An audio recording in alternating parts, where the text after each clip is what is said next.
안녕하세요. 이번 주에는 우리 교재 111페이지에 건폐율, 용적률에 관한 사항들을 함께 정리해 나가도록 하겠습니다.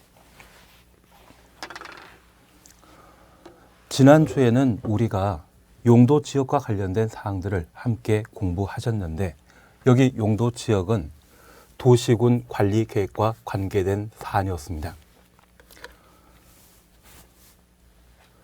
도시군 관리 계획은 특광시군의 개발, 정비, 보전을 위한 토지 행정 계획에 해당되는 것으로서 집행 계획의 성격을 가지게 됩니다. 이러한 도시군 관리 계획으로 결정할 수 있는 6가지 사항 중에 1번이 용도, 지역, 용도, 지구에 관한 사항을 지정, 변경하는 계획을 도시군 관리 계획으로 결정할 수 있었습니다. 그리고 2번은 용도 구역에 해당되는 계시, 수도, 개발제한구역, 시가조정구역, 수산자원보호구역, 도시자연공원구역, 지정 변경에 관한 계획을 도시군 관리 계획으로 결정할 수 있는데, 이런 용도 지역제와 관계된 사항은 특광시군을 단위로 관할 구역에 속해 있는 땅을 어떤 용도로 사용할 것인지 도시군 관리 계획으로 결정할 수 있습니다.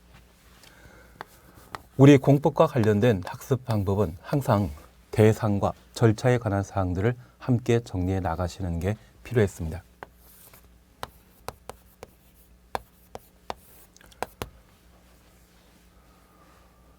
우선 용도 지역제와 관계된 사항은 법령에서 정하는 것과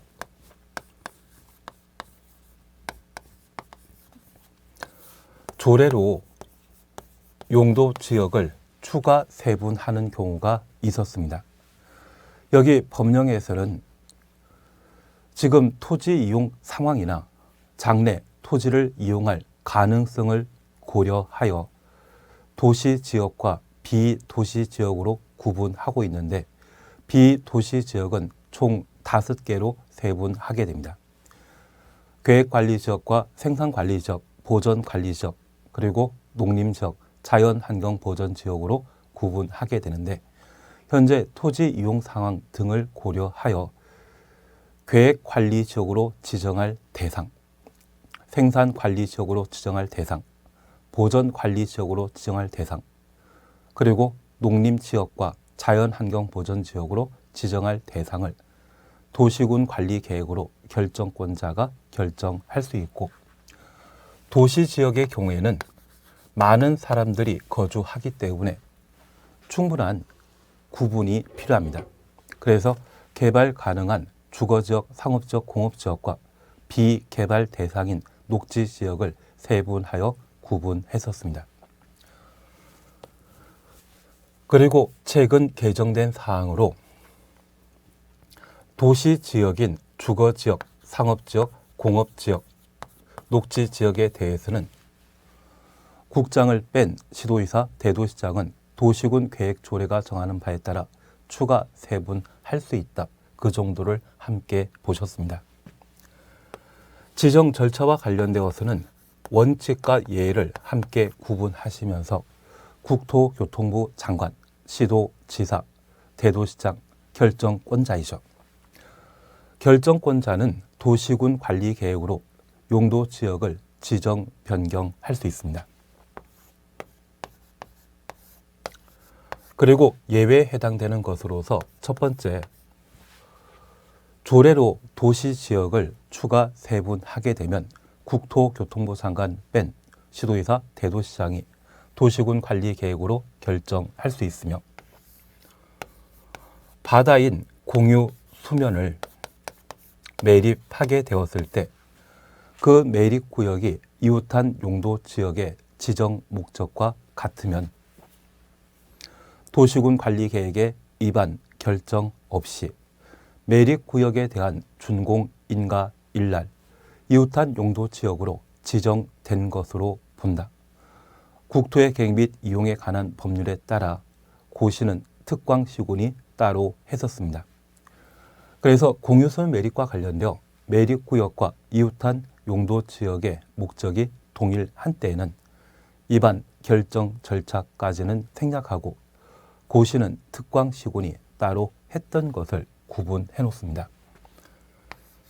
그리고 세 번째는 다른 법률에 따라 지역 등이 지정 고시되었을 때 도시지역으로 결정 고시된 것으로 의제하는 것과 관리지역의 농지법에 따른 농업진흥지역이 지정 고시되면 이 법에 따라 관리지역은 농림지역으로 결정 고시된 것으로 본다. 산림의 보전 산지가 지정 고시되게 되면 산림인 관리지역의 보전 산지가 지정 고시되면 그 구분에 따라 농림지역 또는 자연환경보전지역으로 결정 고시된 것으로 의제했습니다. 여기 삼각관계에 대해 우리가 항상 정리해 주실 것은 전산택이라는 말을 기억하는 것이 필요합니다. 전산택 잘 기억하고 있으시죠?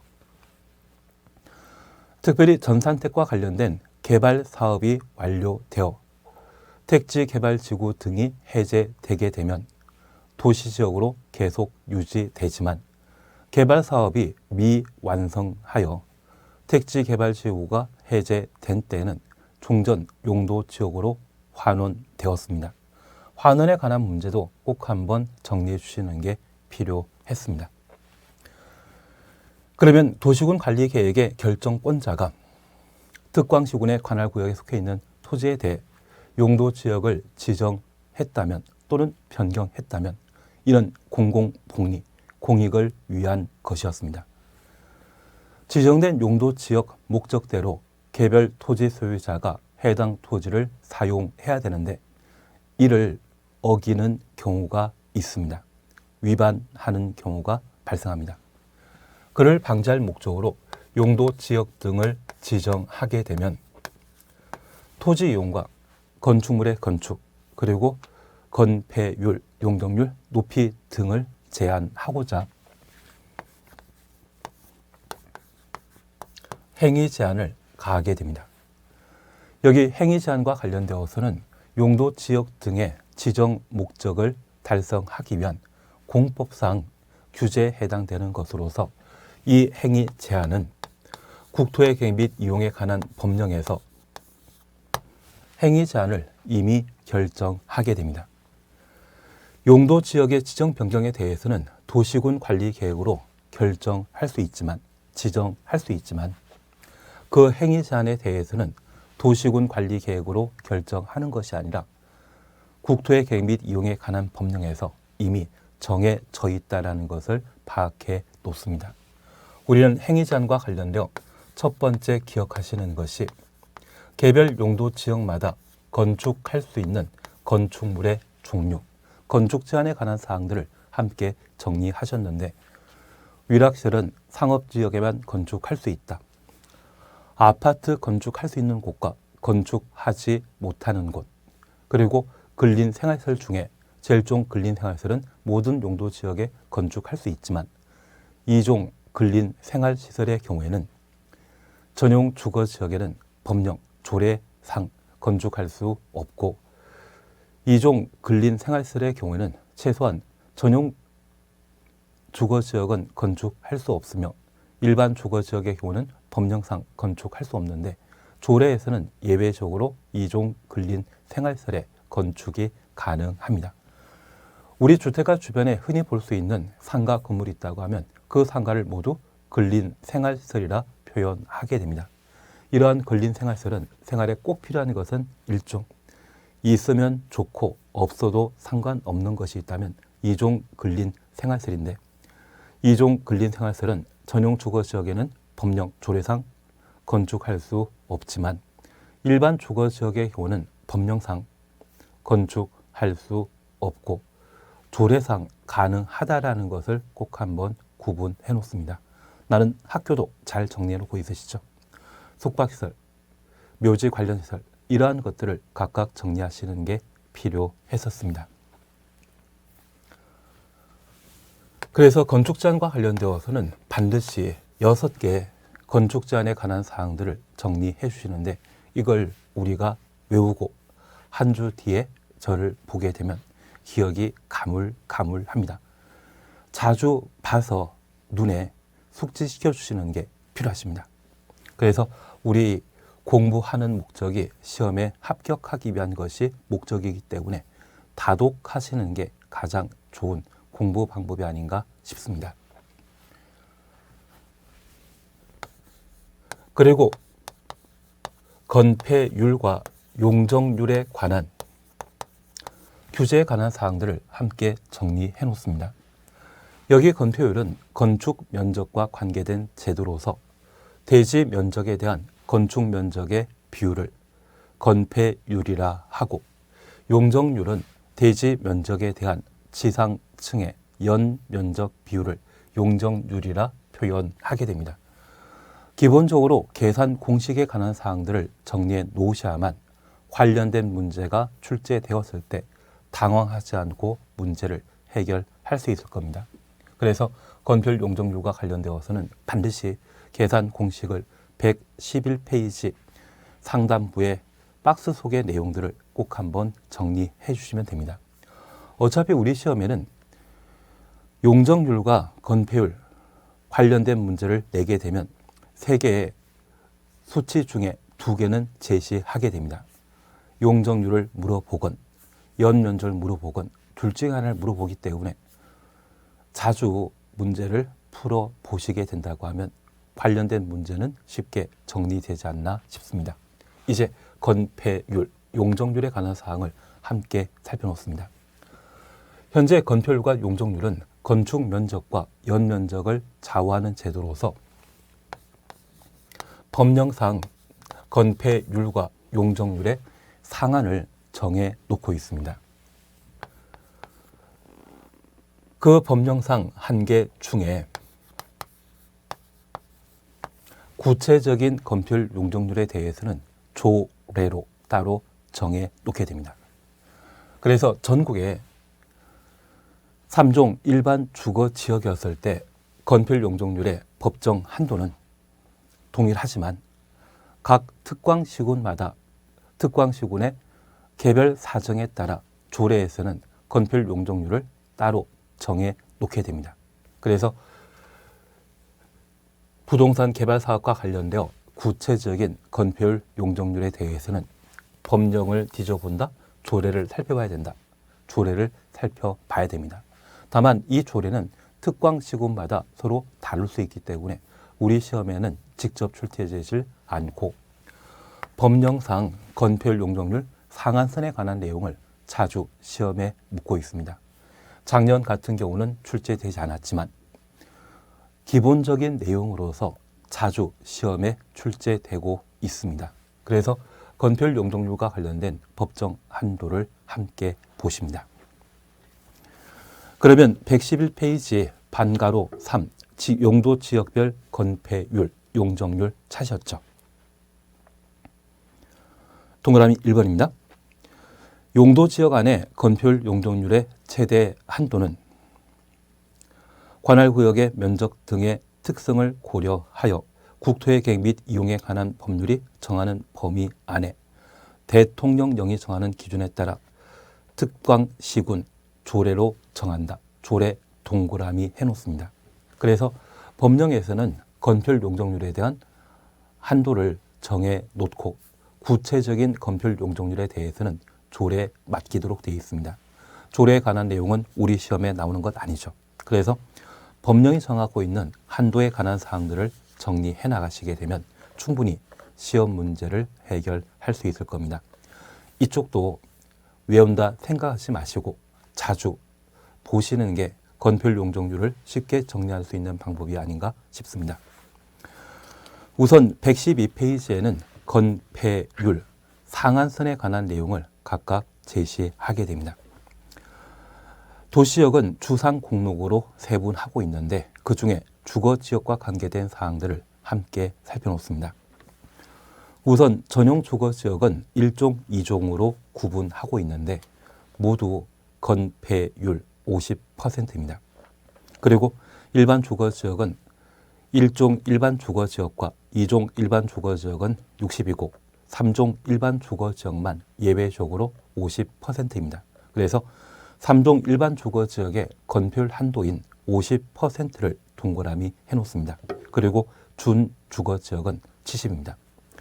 그러면 일반 주거지역은 둘은 건폐율 60인데 하나만 3종 일반 주거지역만 50%라고 하면 원칙은 60%가 되는 것이죠.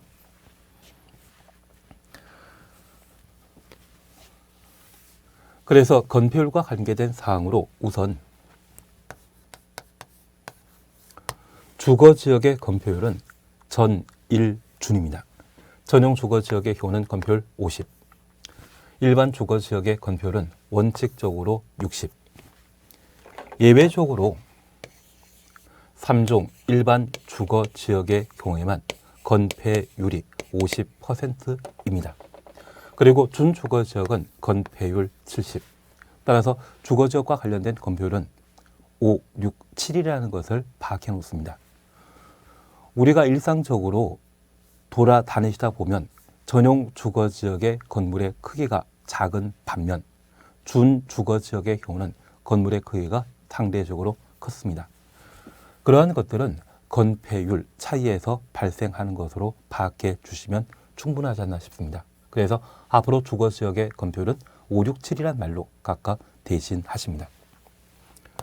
이제 두 번째 상업지역과 관련된 건폐율을 함께 살펴봅니다. 우선 상업지역은 중1, 유근이었습니다. 중1도 편의점에서 알바하면 근육 생기죠. 중1, 유근이란 말 기억하시면서 중심 상업지역의 경우는 건폐율 90, 일반 상업지역은 80, 유통상업지역은 80, 근린상업지역은 70%입니다. 그래서 중심 상업지역이 가장 큰 건물을 건축할 수 있는 용도 지역으로서 그 건폐율은 90%이고 일반 상업지역은 중심 상업지역 외곽에 상업용 건물을 건축하여 일반적인 상업 기능을 제공하는 용도 지역으로서 건폐율 80, 유통상업지역은 우리 고속버스터미널 가보신 적 있죠?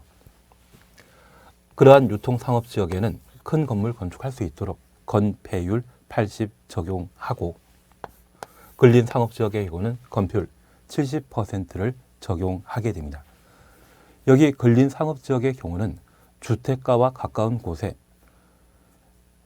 생활에 필요한 일용품이나 서비스를 제공하기 위한 곳을 근린상업지역이라 표현하게 되는데 저 상업지역과 관련된 건폐율은 9887로 정리해 놓습니다. 그리고 공업지역은 전1준으로 세분하고 있는데 전부 70%이고 녹지지역, 관리지역, 독립지역, 자연환경보전지역은 개발 용도이다, 비개발 용도이다. 비개발 용도이기 때문에 그 건폐율을 20%로 정하게 되는데 딱 하나 계획관리지역에 대해서만 건폐율 40%입니다. 그래서 관리지역 중에 계획관리지역에 대해서는 그 건폐율이 40%이다. 40% 동그라미만 해 놓습니다. 나머지 비개발 용도 지역의 경우는 건폐율 20이죠. 그래서 공업지역과 관계된 사항 70%로서 우리가 자주 이 부분을 읽어보시게 되면 출제되는 문제를 쉽게 정리하실 수 있고 비개발 용도의 녹간 용자의 경우는 건폐율 20%인데 예외적으로 계획관리지역의 경우에만 건폐율 40%이다. 이렇게 정리해 놓습니다. 오늘부터 전화번호 하나 기억합니다. 건폐율 전화번호인데 567에 9887 그래서 010-010-567-9887 이렇게 나오게 되면 그것은 주거지역과 상업지역의 건폐율 법정 한도라는 것 파악해 놓으시고 3종 일반 주거지역의 경우에는 1종, 2종 일반 주거지역과 달리 그 건폐율을 50%로 하고 있다. 그리고 공업지역은 최다 70%이고 녹간 농자의 경우는 기본 건폐율이 20%인데 계획관리지역만 예외적으로 40%라는 걸 정리해 놓습니다. 전화번호 하나 외우는 건 식은 죽 먹기이죠. 이제 두 번째, 용적률과 관련된 법정 한도를 함께 보십니다. 여기 용적률과 관련되어서는 상한선과 하한선을 함께 다루고 있는데 우리 시험에서는 상한선에 관한 내용만 시험에 출제했었습니다. 그래서 지금까지 하한선 시험 낸 적 없거든요. 만약 하한선을 시험에 내게 되면 1985년도 이래 공인중개사 이후 최초로 하한선에 관한 문제를 시험에 다루는 겁니다. 가끔 이것도 시험에 나오지 않을까 해서 하한선을 공부하는 경우가 있는데 지금까지 30년 넘게 시험에 안 나왔는데 이번에 내겠습니까? 그래서 우리는 상한선에 관한 사항만 용적률은 정리하겠습니다. 우리는 항상 시험에 자주 출제되는 80%를 공부하는 게 목표이지 20%는 공부하는 거 아닙니다. 그 20%에 해당되는 부분에 대해서는 한 20, 30년에 한번 출제되는 것으로서 다 끝내고 진짜 할 게 없을 때 그때 공부하는 것으로 생각해 놓습니다. 다만 진짜 다 끝내고 할 게 없다고 하면 우리가 자격증 따셨을 때 중개업을 하시게 되면 그 중개업은 하나의 비즈니스입니다. 내 삶의 질이 풍성하고 다양한 경험을 했을 때 그런 비즈니스를 잘 하실 수 있거든요. 그래서 그런 시간이 있다고 하면 영화 한 편 더 보시는 게 좀 더 삶의 질을 풍성하게 하지 않나 싶습니다. 그러면 주거지역과 관련되어 제1종 전용 주거지역 용적률 100 동그라미 해놓습니다. 그리고 3종 일반 주거지역에 300 동그라미 해놓습니다. 그런데 그 사이 용적률은 50%씩 올라가고 있죠. 그리고 준주거지역은 용적률 500 동그라미 해놓습니다. 이제 용적률에 관한 사항을 함께 정리해 놓습니다. 여기 주거지역과 관련되어서는 1, 3, 5로 정리해 놓습니다. 제1종 전용 주거지역은 1로 시작하기 때문에 100, 3종 일반 주거지역은 3으로 시작하기 때문에 300. 그 사이에 용적률 50%씩 올라갑니다. 그래서 2종 전용 주거지역은 150, 1종 일반 주거지역의 경우는 200, 2종 일반 주거지역의 경우는 250, 3종 일반 주거지역은 300. 그래서 1, 3이라는 것 50%씩 상향 조정되고 있다. 준주거지역은 500%입니다. 그래서 주거지역과 관련된 용적률은 1, 3, 5로 정리해 놓습니다. 그리고 상업지역과 관련되어 중심 상업지역은 1500, 일반 상업지역은 1300, 유통상업지역은 1100, 근린상업지역은 900%입니다. 용도지역이 달라지면서 200%씩 낮아지고 있죠. 그러면 이 상업지역의 경우는 상대적으로 큰 건물 건축한다 생각하시면서 천은 당연히 존재하는 것으로 기억해 놓습니다. 중심 상업지역의 경우는 1500, 일반 상업지역의 경우는 1300, 유통 상업지역의 경우는 1100, 근린 상업지역의 경우는 900%인데 설마 유통 상업지역은 1100인데 근린 상업지역은 1900이 아닌가 그 생각해 주시면 곤란합니다. 그래서 이 상업지역과 관련되어서는 상업지역 사이에 용도지역이 달라질 때마다 200%가 점점 감소하고 있다. 그 생각하시면서 5319로 정리해 놓습니다.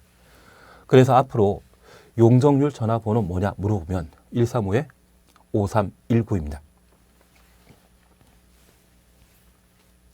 그리고 공업지역과 관련된 용적률은 전용 공업지역의 경우는 300, 준공업지역의 경우는 400, 그리고 그 사이 일반 공업지역은 50 올라가면서 350%입니다. 그래서 이 공업지역은 용도지역이 달라질 때마다 50%가 상향 조정되고 있다. 그 생각하시면서 앞으로 공업지역은 3, 4로 정리해 놓습니다.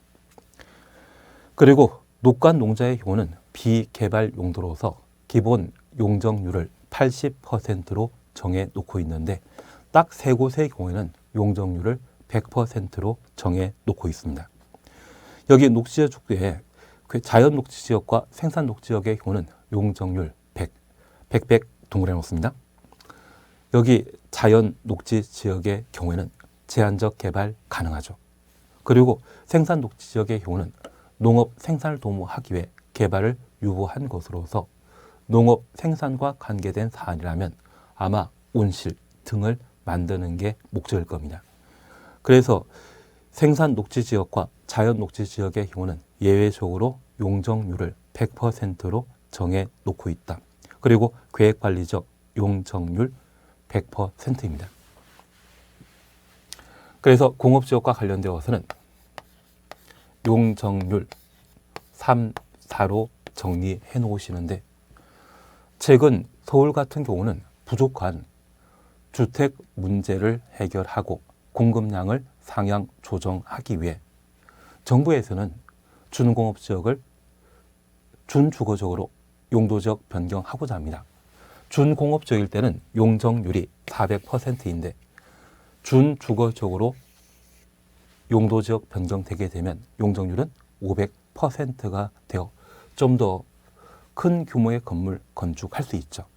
다만 서울시에서는 준공업지역을 모두 주거지역으로 용도 전환하게 되면, 변경하게 되면 차세대의 산업 유치, 산업 개발이 불가능하다 해서 반대하는 입장인 것 같습니다. 그래서 우리 준주거지역의 경우는 용적률이 500%인데 준공업지역의 경우는 용적률 400%로서 준주거지역이 좀 더 큰 규모의 건물을 건축할 수 있다. 그 정도 봐뒀습니다. 그리고 녹관 농자의 경우는 비개발 용도로서 원칙적인 용적률은 80%인데 딱 세 가지 경우에만 용적률을 100%로 정해 놓고 있습니다. 자연 녹지지역과 생산 녹지지역, 계획관리지역의 경우는 용적률을 100%로 정해 놓고 있다. 그래서 앞으로 건폐율 전화번호는 567-9887입니다. 공업지역은 죄다 70이고 녹관 농자의 경우는 20%인데 계획관리지역의 경우에만 40. 그리고 567에 해당되는 일반 주거지역은 통상 60%이지만 3종 일반 주거지역만 건폐율 50%라는 것 확인해 놓습니다. 전화번호 외우는 것 나는 할 수 있다. 그리고 용적률과 관련되어서는 135-5319입니다. 공업지역과 관련되어서는 34. 그리고 비개발 용도의 경우는 용적률 80인데 딱 세 곳만 100%입니다. 그래서 우리 공식적으로 전화번호 이렇게 정리되셨다고 하면 나는 전화번호 외우는 것 못한다. 만약 그렇다고 하면 컨닝이라도 한번 해놓습니다. 책상에 적어놓으시고 567-9887 그리고 135-5319 제 수업 들으신 분들은 모두 그렇게 책상 위에 컨닝 해놓고 있다면 누가 왜 적어놨냐 물어보면 건폐율 전화번호이다. 그리고 용적률 전화번호이다. 이런 말로 대신할 수 있죠. 다만 이러한 것들을 모의고사 볼 때 한 3번, 4번 정도 적어 놓고 시험 보시면 그 다음부터는 적을 필요 없으실걸요. 자주 반복해 보시게 되면 익숙해지고 그런 때는 건폐율과 용적률 상한선에 관한 내용은 식은 죽먹기가 될 겁니다. 우리 시험은 어려운 문제도 출제해야 되지만 학급에 관한 문제도 당연히 출제해야 되기 때문에 이 정도는 쉽게 하실 수 있을 겁니다. 4번입니다. 미지정 또는 미세분 지역의 건축 제한과 건폐율, 용적률 규정 적용입니다. 동그라미 1번입니다.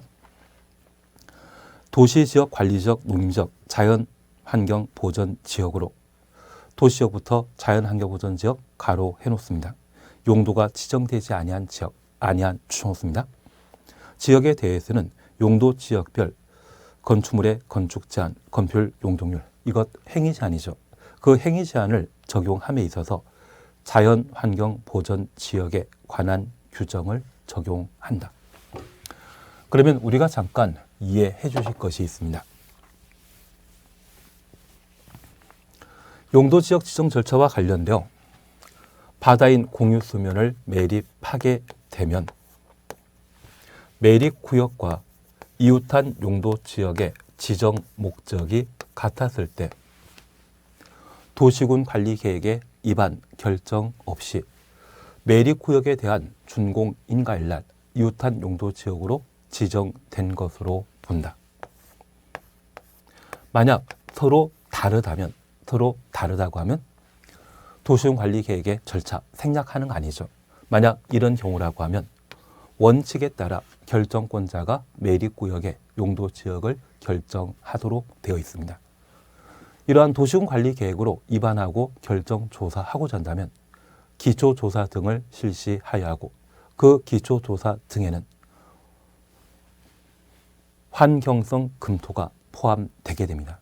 그 환경성 검토는 1년 4계절에 걸쳐 이루어지는 것으로서 그 결과까지 파악하기 위해서는 1년 6개월 정도가 소요되게 됩니다. 덕분에 도시군 관리 계획의 위반 결정 고시 절차는 보통 1년 반에서 2년 정도가 소요되게 되는데 그 사이에는 용도 지역이 결정된 상태이다, 미정인 상태이죠. 그렇게 바다를 매립하게 되었을 때 1년 반, 2년 동안 도시군 관리 계획의 위반 결정 절차가 진행 중이라고 하면 용도 지역이 미정인 상태이고 그러한 곳에 대해서는 자연환경보전지역의 행위 제한 규정을 적용하게 됩니다. 하나 이해하실 것이 있습니다. 용도 지역이 미정이라고 행위 제한을 적용하지 않는다고 하면 이것은 공법상 규제가 없다는 이야기거든요. 만약 그런 규제가 없다고 하면 토지 소유자는 무슨 짓이든 할 수 있죠. 그래서 공법상 규제가 없다고 하면 처벌과 관련된 근거가 없다고 하면 대한민국은 형사법에 제형 법정주의라는 것이 있습니다. 그래서 제형 법정주의라 함은 범죄와 형벌에 대해서는 법률로 정해놨을 때 처벌할 수 있고 법이 정해지지 않았다고 하면 아무리 부당한 위법한 행위를 할지라도 처벌하지 못하도록 되어 있습니다. 그래서 신종 금융 사기 사건 등이 발생하게 되면 가끔 처벌 못하는 경우도 있거든요. 그러면 우리가 잠깐 이해하실 것은 용도 지역이 미정이라고 행위 제한이 적용되지 않는 상황이라고 하면 무분별한 개발이 이루어질 수 있고 실제 그곳에 개발 사업하게 되었을 때 용도 지역이 결정되어 개발 사업하고자 하게 되었을 때 사람들이 거주하기 위해서는 인프라에 해당되는 기반시설이 필요합니다. 그런데 건물이 빽빽히 들어서 버리게 된다고 하면 차후에 도로 설치하거나 전기, 수도시설 설치할 때 또는 공원 만들 때 그런 용지가 부족해지는 경우가 있습니다. 그걸 방지하기 위해 자연환경보전지역의 행위 제한 규정을 적용하게 되면 이 자연환경보전지역에 건축할 수 있는 건물 종류 몇 개 없거든요. 우리 설악산 가보신 적 있습니까? 그 설악산 대청봉 올라가 보시게 되면 그게 대표적인 자연환경보전지역인데 대피소 한두 개는 있어도 나머지는 건물 지어진 것 없더라고요. 그리고 이 자연환경보전지역의 건폐율은 법정 한도가 20%이고 용적률은 80%이기 때문에 가장 작게 건축할 수 있죠. 그래서 용도 지역이 미정인 경우라면 어디에 속하지 못하는 경우라면 자연환경보전지역의 행위 제한 규정을 적용한다. 그런 의미가 되게 됩니다. 2번입니다. 도시지역이 세부 용도지역으로 지정되지 아니한 경우 도시적 추정수입니다. 용도지역별 건축물의 건축제한, 건폐율, 용적률, 행위 제한이죠. 보전녹지 지역에 관한 규정을 적용하고 보전녹지지역 줄쳐 놓습니다. 관리지역이 세부 용도지역으로 지정되지 아니한 경우 관리지역 추천호수입니다. 그리고 아니한 추천호수입니다. 용도지역별 행위제한 규정을 적용함에 있어서 보전관리지역에 관한 규정을 적용한다. 보전관리지역 줄쳐 놓습니다. 우리는 계획관리지역이 도시가 팽창되게 되면 도시지역의 편입이 예상되는 용도지역이었습니다. 그러면 계획관리지역을 도시지역으로 편입시켰는데 이제 그 계획관리지역의 주상공록 중에 어디로 할 것인지 도시군 관리 계획으로 입안 결정 중이라면 아직 세분되기 전 상태이죠. 만약 이런 경우에 토지 소유자가 무분별하게 개발하게 되면 애초 목적대로 개발하지 못하기 때문에 규제가 가장 심한 도시지역 중에 규제가 가장 심한 보전 녹지지역에 관한 규정을 적용하고 농림지역이나 자연환경보전지역 일부가 관리지역으로 용도지역이 변경되게 되면 계획관리지역, 생산관리지역, 보전관리지역이 결정될 때까지는 함부로 개발하지 못하도록 관리지역 중에 행위 제한이 가장 심한 보전관리지역에 관한 규정을 적용하겠다는 이야기입니다. 취지 어느 정도 이해되시겠습니까? 그래서 4번에 관한 내용은 기본적인 사항으로 한번 확인을 해 놓습니다. 그리고 5번 특례에 관한 사항들을 각각 다루게 되는데 이 특례에 관한 사항은 20년에 한번 출제됩니다. 그래서 최근에는 건폐율 적용 완화와 관련된 특별 규정을 시험에 냈었는데 이러한 것들은 나중에 문제 풀어나가면서 하나씩 정리하시는 게 필요합니다. 지금은 외우지 말자. 그리고 다음 페이지에도 특례에 관한 사항들을 쭉 서술하게 됩니다. 이게 시험에 나올 수 있습니다. 몇 년에 한 번? 20년에 한 번. 20년에 한 번 나올 걸 우리가 열심히 공부하는 것은 좀 낭비가 아닌가 싶습니다. 그래서 이 파트에 대해서는 최근 개정 사항이 발생하게 되었을 때 그와 관계된 사항만 문제풀이에서 잠깐 정리하는 것이 합리적입니다. 그래서 얘는 건너뛰자. 이번 시간은 여기까지 함께 하시고 다음 시간에는 119페이지 용도 지구에 관한 내용을 함께 정리해 나가도록 하겠습니다. 용도 지구에 대한 학습 방법도 용도 지역과 마찬가지입니다. 대상과 절차, 행위자 그 세 가지를 각각 정리하시는 게 필요하지 않나 싶습니다. 잠깐 쉬었다가 다음 시간에는 제후절 용도 지구를 보도록 하겠습니다.